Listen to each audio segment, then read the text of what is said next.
So hey guys, ఇవాళ video వచ్చేసరికి మనకేంటంటే, సో చాలామంది కింద కామెంట్ చేస్తున్నారు ఏ విధంగా అంటే, బ్రో 10th క్లాస్లో మనకి ఎన్ని మార్క్స్ వస్తే ట్రిపుల్ఐటీకి వచ్చే అవకాశం ఉందని చెప్పేసి అడుగుతున్నారు కదా. సో వాళ్ళ కోసం వీడియో అనమాట. సో వీడియో అయితే మీ ఫ్రెండ్స్ అందరికీ షేర్ చేయండి ఎవరైతే ట్రిపుల్ఐటీకి వద్దాం అనుకుంటున్నారో.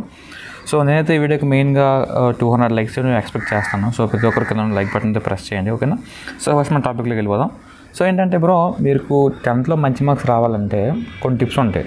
అంటే మీరు చదువుతో పాటు ఎగ్జామ్లో రాసే విధానం బట్టి కూడా ఉంటుంది అనమాట.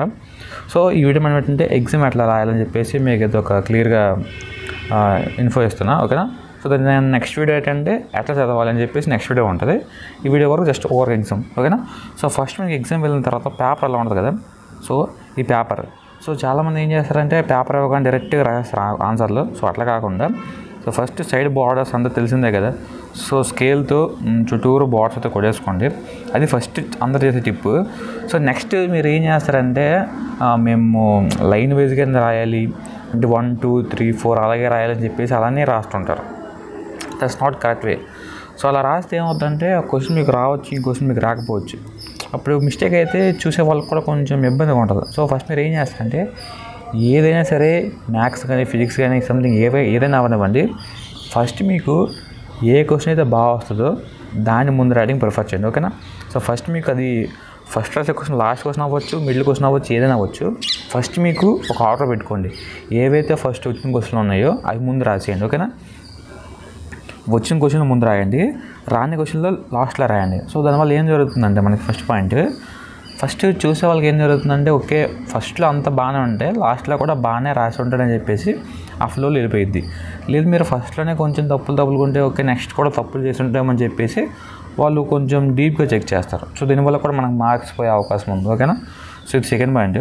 సో మెయిన్గా మీరు అది క్వశ్చన్ అంతా రాస్తారు, but fill in the blanks వచ్చేసరికి ఏం జరుగుతుందంటే ఎవరు ప్రిపేర్ అవ్వరు మ్యాక్సిమం.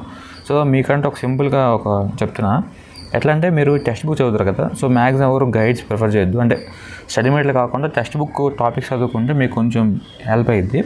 సో టెక్స్ట్ బుక్లో మనకి ప్రతి లెసన్ వెనకాల డిఫాల్ట్గా లెసన్ కంటూ కొన్ని ఫిల్ ఇన్ ద బ్లాంక్స్ ఉంటాయి. 5 6 10 మ్యాక్సిమం అట్లా ఉంటాయి, ఓకేనా.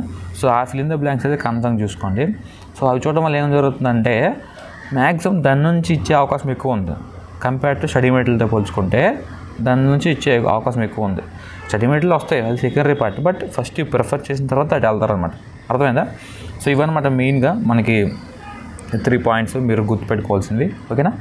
సో ఇది ఫస్ట్ చేయాల్సిన బేసిక్ స్టెప్స్ అందరూ కూడా. సో అందరూ ఫాలో అవ్వండి. సో ఏంటి, టెక్స్ట్ బుక్ వెనకాల బిట్స్ చదవాలి, అండ్ రాసేటప్పుడు పేపర్కి మొత్తం బోర్డర్స్ కొట్టాలి, అండ్ రాసిన విధానం ఎట్లా అంటే వచ్చినవి ఫస్ట్ రాసుకొని తర్వాత నెక్స్ట్వి ప్రిఫర్ చేయండి.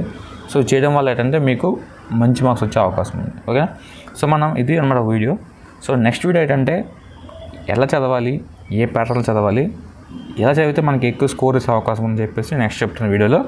అండ్ ఆల్సో అప్కమింగ్ వీడియోస్లో ఏంటంటే ఏ క్యాస్ట్కి ఎన్ని మార్క్స్ వస్తే మనకి ట్రిపుల్ సీట్ వచ్చే అవకాశం అని చెప్పి చెప్తున్నా. బట్ మీ ఫ్రెండ్స్ అందరికీ షేర్ చేయండి వీడియోని, ఓకేనా. వాళ్ళు కూడా తెలుసుకుంటారు కదా నెక్స్ట్ వచ్చే అప్కమింగ్ వీడియోస్ కూడా. So thank you, love. See you on next video. So don't forget to subscribe, okay? Thank you.